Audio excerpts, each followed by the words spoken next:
శ్రీమతి నమః. Cockroach Janata party అంట. అసలు ఆ పార్టీ ఎందుకు పెట్టారు అంటే, జస్టిస్ సూర్యకాంత్ గారు వ్యవస్థలో ఉన్న లోపాల గురించి, కొందరు వ్యక్తుల గురించి మాట్లాడితే దానికి బాధ కలిగిందనమాట. ఆ జస్టిస్ సూర్యకాంత్ గారు అన్న మాటలకి ఈ కాక్రోచ్ జనతా పార్టీ అని పెట్టేసి కొన్ని రోజుల్లోనే లక్షలు, మిలియన్స్ లో సబ్స్క్రైబర్స్ ని పొందాడు. ఏంటి, ఈ జనతా పార్టీకి వ్యతిరేకంగా, భారతీయ జనతా పార్టీకి వ్యతిరేకంగా ఎవరైతే ఉన్నారో వాళ్ళు చేరేటట్లుగా కొన్ని మీమ్స్ ఏవో చేసట. అంతే, మొత్తం అందరూ సబ్స్క్రైబ్ చేసేసుకున్నారు. అందులో ఎక్కువ మంది ఎవరు సబ్స్క్రైబ్ చేసుకున్నారు అంటే హిందూ ధర్మానికి, భారతదేశానికి వ్యతిరేకంగా ఉన్న వాళ్ళే. ఈ పాకిస్తాన్, మిగతా దేశాలే ఎక్కువగా సబ్స్క్రైబ్ చేసుకున్నారు. భారతదేశం నుంచి 9 లక్షల మంది సబ్స్క్రైబ్ చేసుకున్నారట. అందులో కొంతమందికి పాపం అసలైన విషయం తెలియక మీమ్స్ లా ఉన్నాయి కదా అని చెప్పి చేసుకుని ఉంటుంటారు. కానీ కొంతమంది ఈ భారతదేశంలో ఉండే మనకి వెన్నుపోటు పొడిచే వాళ్ళు ఉంటారు కదా, వాళ్ళు కూడా సబ్స్క్రైబ్ చేసుకుంటారు. ఏదైతేనేమి ఏతావాత ఎంత ప్రయత్నించినా భారతదేశం నుంచి మాత్రం సబ్స్క్రైబర్స్ ని ఎక్కువ మందిని పొందలేకపోయారు. అతను అలాంటి వాళ్ళు భారతదేశంలోనే పుడతారు, వీళ్ళు మళ్ళీ భారతీయులమనే చెప్పుకుంటారు. కానీ పరాయి దేశంలోకి వెళ్ళి భారతదేశం గురించి, హిందూ ధర్మం గురించి, హిందూ ధర్మాన్ని నిలబెట్టే వాళ్ళ గురించి అత్యంత అసభ్యకరంగా మాట్లాడతారు. ఆ వయసులో ఉన్న వాళ్ళు భారతదేశంలో నిజంగా పుట్టి దేశం మీద ప్రేమ ఉంటే ఎలా ఉండాలో తెలుసా? సింహంలా ఉండాలి.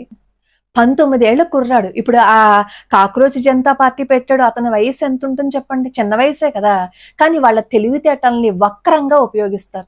ఎంత టెక్నాలజీ ఉందే, ఇన్ని సౌలభ్యాలు, ఇన్ని సౌకర్యాలు ఉన్నాయే, ఇంకొకరికి ఉపయోగించేలా వాటిని వాడకుండా ఇంకొకరిని నాశనం చేసేలాగా, ఇంకొకళ్ళ మనసుల్ని మలినం చేసేలాగా వాడుతున్నారు.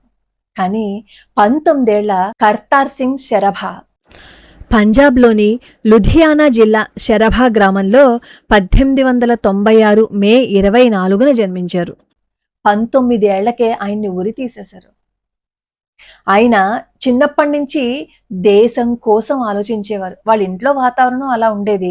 వాళ్ళ నాన్నగారు చనిపోయిన తర్వాత వాళ్ళ తాతగారి దగ్గర పెరిగారు.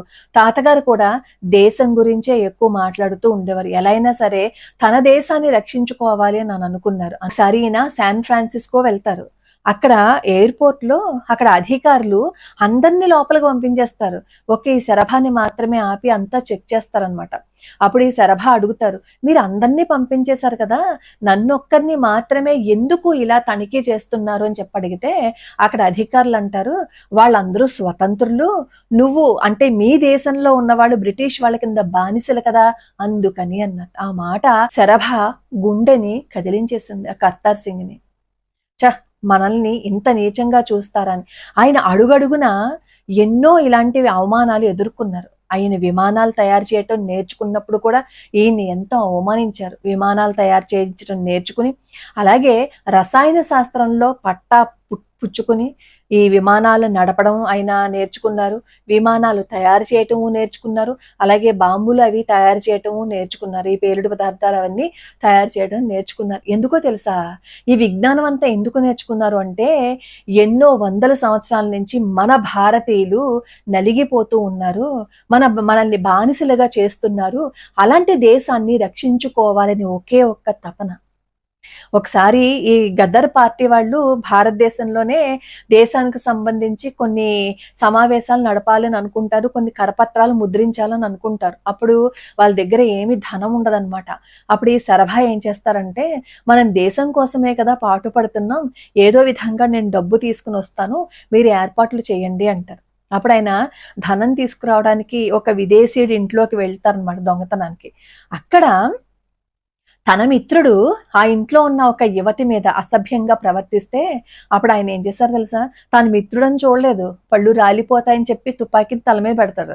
పెట్టి పిచ్చి పిచ్చి వేషాలు వేసామంటే మామూలుగా ఉంటుంది, నీ ప్రాణాలు పోతాయి, ఏంటి ఆ ఆడపిల్లని అంతా అవమానిస్తావా, ముందు కాళ్ళు పట్టుకో, ఆవిడ క్షమించాను అని చెప్తే గానీ నిన్ను వదిలిపెట్టను అని చెప్పి స్నేహితుడైనా సరే వార్నింగ్ ఇస్తారనమాట.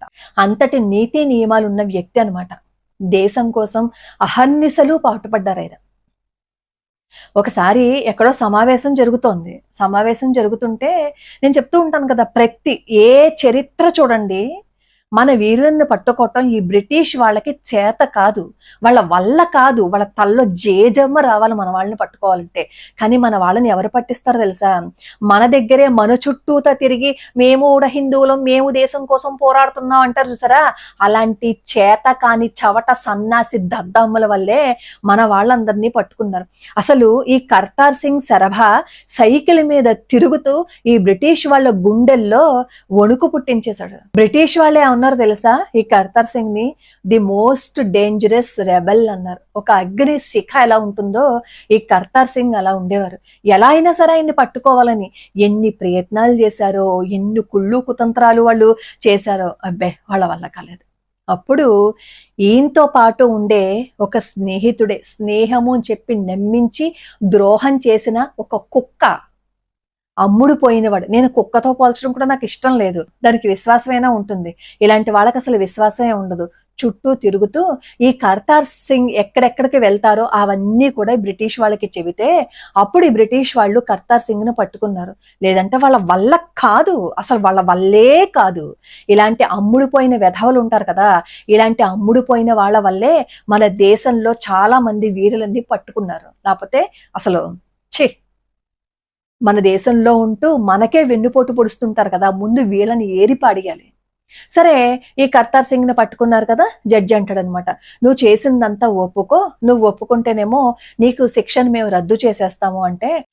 అంత ప్రలోభ పెట్టినా ఈ కర్తార్ సింగ్ లొంగలేదు, మాట తప్పలేదు, మడిమ తిప్పలేదు, అమ్ముడు పోలేదు. అప్పుడు కర్తార్ సింగ్ అంటారు, మీరు ఏం చేసుకోండి, ఉరిదీస్తారా తీసేయండి, మళ్ళీ దేశం కోసం పుడతాను, నన్నొక్కరిని మీరు ప్రాణాలు తీసేయాలని అనుకుంటున్నారేమో, నన్నొక్కడిని తీస్తే నా చావు చూసిన కొన్ని లక్షల మంది కర్తార్లు పుడతారు, జాగ్రత్త అంటే అక్కడ ఎదురుగుండా కూర్చున్న ఆ జడ్జికి వణుకు పుడుతుందన్నమాట, షివరింగ్ వచ్చేస్తుంది. ఈయన్ని చూడడానికి వాళ్ళ తాతగారు వస్తారు.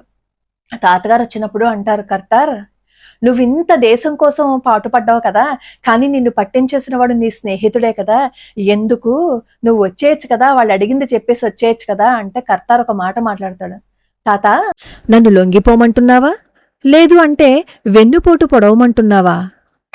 నువ్వే కదా చెప్పావు, ఎందుకు పనికిరాని వాళ్ళలాగా బ్రతకడం ఎందుకు, ఏదైనా ఒక మంచి పని చేయాలని చెప్పావు కదా, నీ మనవడు రోగం వచ్చి మంచం మీద రోగిష్టి వాడిగా చనిపోతే ఈ దేశం గుర్తిస్తుందా, ఈ దేశంలో ఎవరికైనా తెలుస్తుందా, అలా చచ్చిపోవటం వల్ల లాభం ఏముంది తాత, కానీ నా దేశం కోసం నేను ప్రాణాలు అర్పిస్తే చెప్పు తాత అంటే కన్నీళ్లు పెట్టుకుని ఆయన అక్కడి నుంచి వెళ్ళిపోతారు. భగత్ సింగ్ అనగానే మన గుండెలు ఒక్కసారి ఇలా ఉప్పొంగుతాయి కదా, భగత్ సింగ్ అని అనుకుంటాం కదా, అలాంటి భగత్ సింగ్ గారు ఆయన జోబులో ఈ కర్తార్ సింగ్ ఫోటోని పెట్టుకొని ప్రతి నిత్యం చూసేవారు, ఈయన నాకు ప్రేరణ అని. సరే, బ్రిటిష్ వాళ్ళు ఈయన ఉరి తీసేశారు. ఉరి తీసేసిన తర్వాత భయం వేసింది, అందుకని కర్తార్ సరభా సింగ్ శరీరాన్ని అప్పచెప్పకుండా దొంగతనంగా కాల్చేసి ఆయన ఎక్కడ సమాధి చేశారో కూడా తెలియకుండా దుర్మార్గం చేశారు. వాళ్ళు ఆ కర్తార్ సింగ్ అయితే ప్రాణాలు తీసేశారు, కానీ ఏ కర్తార్ సింగ్ ప్రాణాలైతే తీసేశారో అదే ఊరి నుంచి ఇంకొక సింహం వచ్చింది. ఆ సింహమే భగత్ సింగ్. ఆయన అంటారు, భగత్ సింగ్ 19 ఏళ్ల వయసులో దేశం కోసం ప్రాణాలు అర్పించారు, ఆయన కదా నాకు ఆదర్శమని.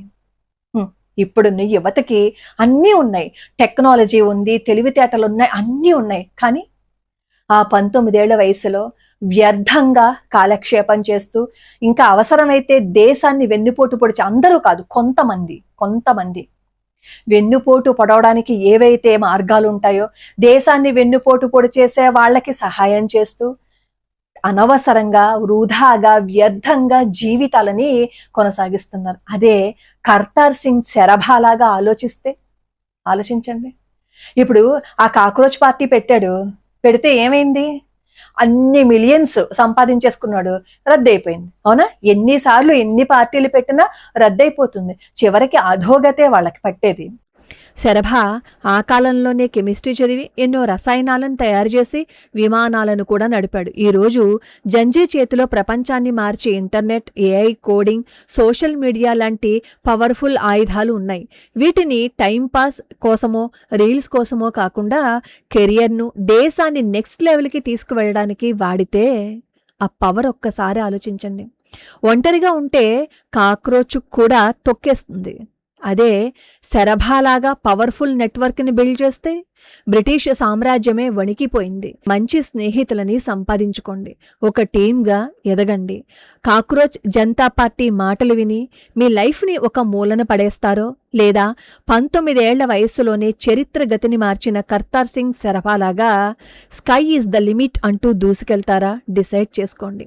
ఈ కాక్రోచ్ జనతా పార్టీ వాడు కూడా ఏదో విధంగా బురద జల్లాలని ప్రయత్నించకుండా దేశం కోసం ఏం చెయ్యాలి అని ఆలోచిస్తూ దానిని ఆచరణలో పెడితే ఎవరైనా స్వాగతిస్తారు. బురద జల్లడం తేలికే, కానీ కర్తార్ శరభసింగ్ లాగా ఆచరించడం మాత్రం చాలా కష్టం. కానీ ఆచరించి చూపించండి, అలాంటి వాళ్ళకి కూడా జేజేలు కొడతారు. బుర్రలో తెలివితేటలుంటే సరిపోదు, ఆ బుర్రలో ఉన్న తెలివితేటలని సరి అయిన మార్గంలో వాడాలి. వక్రీకరించేస్తే అలాగే ఏడుస్తుంది. చివరికి ఏ హిట్టో కొడతారో దరిద్రం వదిలిపోతుంది. అఫ్ కోర్స్ అన్ని అకౌంట్స్ క్లోజ్ చేసేసారు అనుకోండి, అక్రమార్గంలో వక్రంగా ప్రవర్తిస్తే ఇలాగే అధపాతాళానికి వెళ్ళిపోతారు. వీడియో అంతా విన్నారు కదా. దేశం కోసం ఇంత త్యాగం చేసిన కర్తార్ శరభసింగ్ని ఒకసారి కామెంట్లో తలుచుకుందామా?